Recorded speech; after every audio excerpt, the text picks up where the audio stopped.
Hey everybody, it is a rainy Thursday afternoon, so I am stuck in the house, and today we're going to do a little bit of maintenance on my waterfall tank again. I already have the hose put in the tank to do the water change, but I have not yet started draining any of the water. I decided at the last minute that we would go ahead and get a video of this. Not that anything exciting is going to happen, but I usually like to document pretty much most of whatever happens here in my fish room. And today we're going to start with a big water change and a little bit of tank maintenance here on my waterfall tank.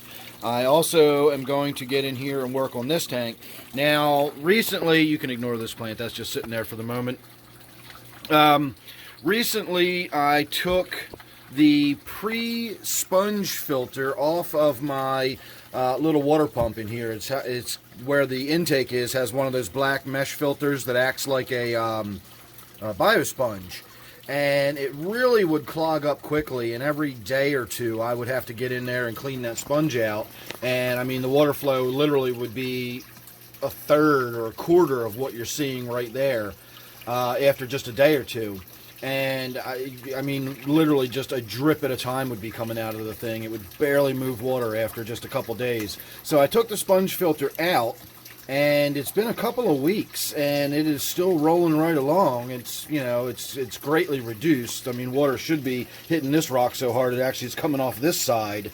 But, you know, it is still flowing after a couple of weeks. My concern, however, is that the tank went from crystal clear to being rather cloudy, and I assumed that removing that sponge filter probably removed a large amount of the nitrifying bacteria, and I probably disrupted the cycle in the tank pretty significantly. But after a couple of weeks, I would think that the cloudiness would have settled down. In fact, I was expecting after a couple of days for the cloudiness to have settled down, and yet here we are. It's been a couple of weeks, and I've still got kind of murky looking water. I'm not really sure what's going on with that. So the reduction in water flow lets me know that at least the intake is starting to get gunged up with stuff. So I'm going to get in there and clean that out. And instead of just topping this tank off like I normally do, I'm going to go ahead and do an actual water change today. I'm going to take my little power filter and my little power pump and do a water change with this tank too. So the main thing is going to be draining a lot of this water out of here. I need to change the filter. If you can see the filter down there, that little scummy area is the filter with cyanobacteria and everything else growing on it. So I'll pull that out. I'll put new filter material in. We'll get the front glass wiped down, and I am going to remove a significant amount of water. So I know there's a lot of glare on the tank, but you get a pretty good idea of how tannin stained the water is. Here, actually, let me turn this light on. That'll give you a better look down into the tank. It'll give you a much better idea of just how tannin stained it is. So there you go. We're going to call that your before. And there's your after. So I actually got in there and did a little more work in this tank than I had anticipated, but we'll get to that in a moment.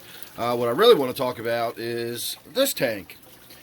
When I got in there and pulled that filter apart, the filter intake was just completely covered with snails. So I suddenly got a sense of how the Department of Public Works feels dealing with the zebra snails clogging the intakes at the reservoirs and the water treatment facilities. But that's essentially what was going on. I was getting my intake was completely clogged up with snails.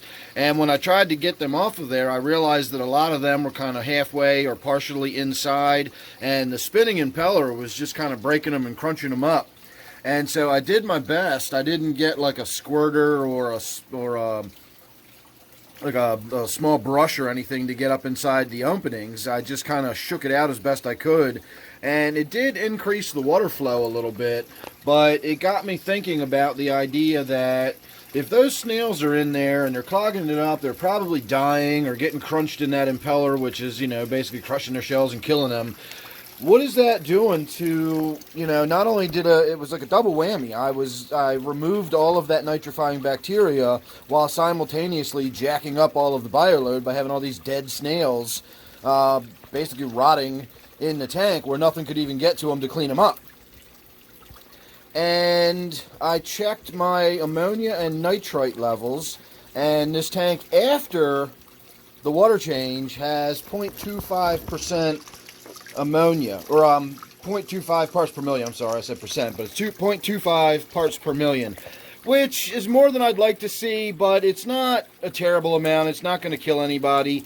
And I did a pretty significant water change, so I was probably still under 1 part per million before the water change, but I was probably over half a part per million. And once you get over half a part per million, that's my limit for ammonia. That's when you are really starting to do damage to fish. It won't kill them immediately, but 0.5 parts per million will do damage over time, and even just a few days of being in levels that high, depending on your pH and depending on the fish, that can kill fish under certain circumstances. So I'm going to probably get in there a little bit later and do a little more work to that filter and get it cleaned out a little more. I might even just go ahead and put that sponge filter back on there, because even if I had to clean it every few days, at least it was preventing ammonia from building up in the tank. It was keeping my cycle up and running nicely, so I'm probably going to wind up doing that. But other than that, all I did was take a bunch of water out, and then I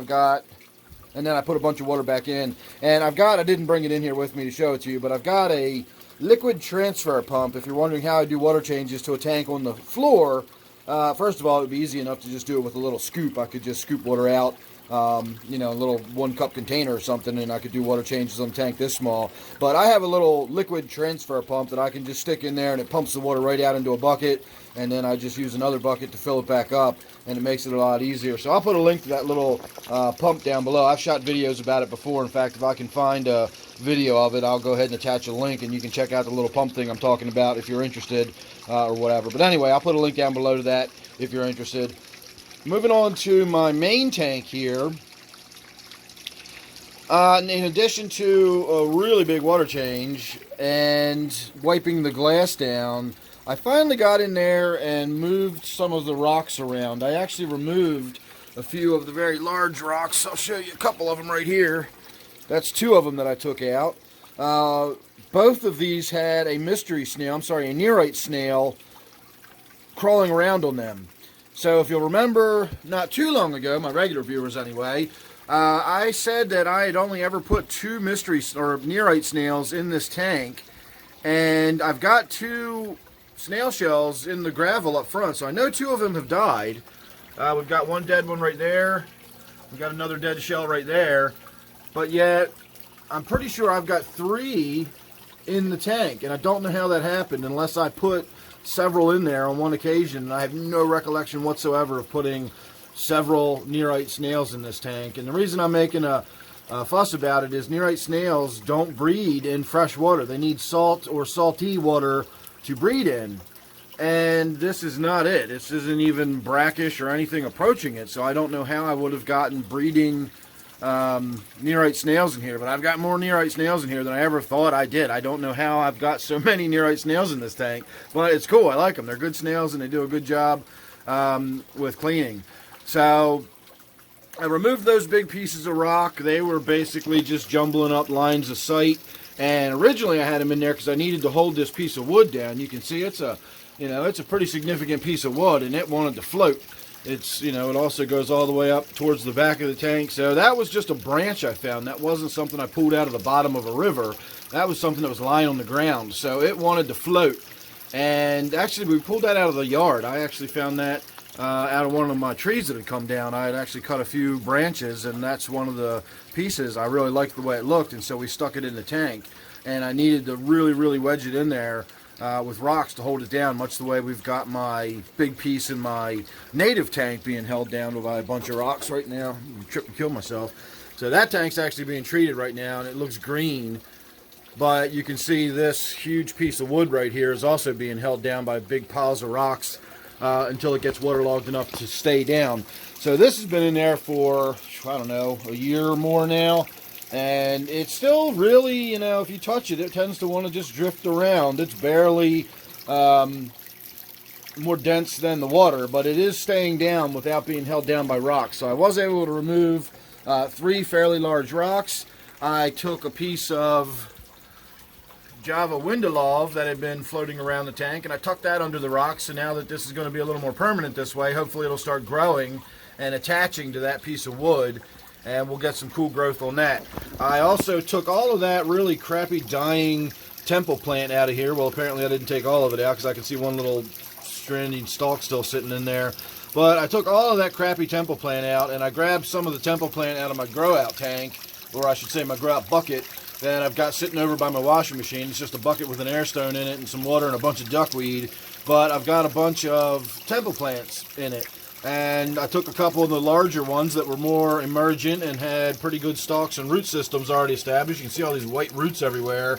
That is from these two temple plants. So hopefully they'll get rooted in, and being that they already are emergent, we'll get a continuation of that, and we'll actually get some above the water type growth that can get really significant.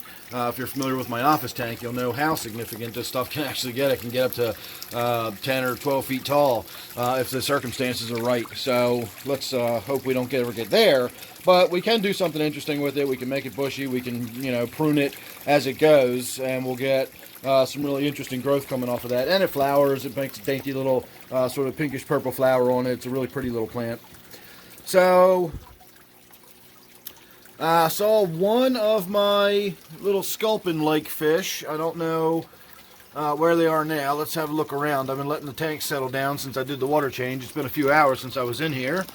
And so just because I saw it while I was moving the rocks around doesn't mean it's still out and about. It's probably down hiding in all those rocks. No, I don't see it. But we did see at least one of those sculpin. I put a couple in here the other day, and so hopefully they are still both in there, but at least one of them is still in there. So there you go, everybody. That was my water change and maintenance. I didn't do anything to the tank up here, and honestly, I didn't even look to see if we've got any aphids coming back or anything. I did such a thorough spraying with the soapy water last time that I just kind of brushed my hands and walked away, assuming I had got them.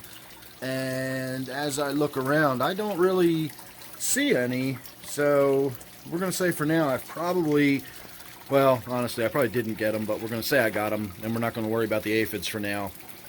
So there you go, everybody. Thanks for watching. Make sure you're subscribed. And don't forget, this one is my waterfall tank. So thanks again. Hope you enjoyed that. And I will see you real soon on the next one.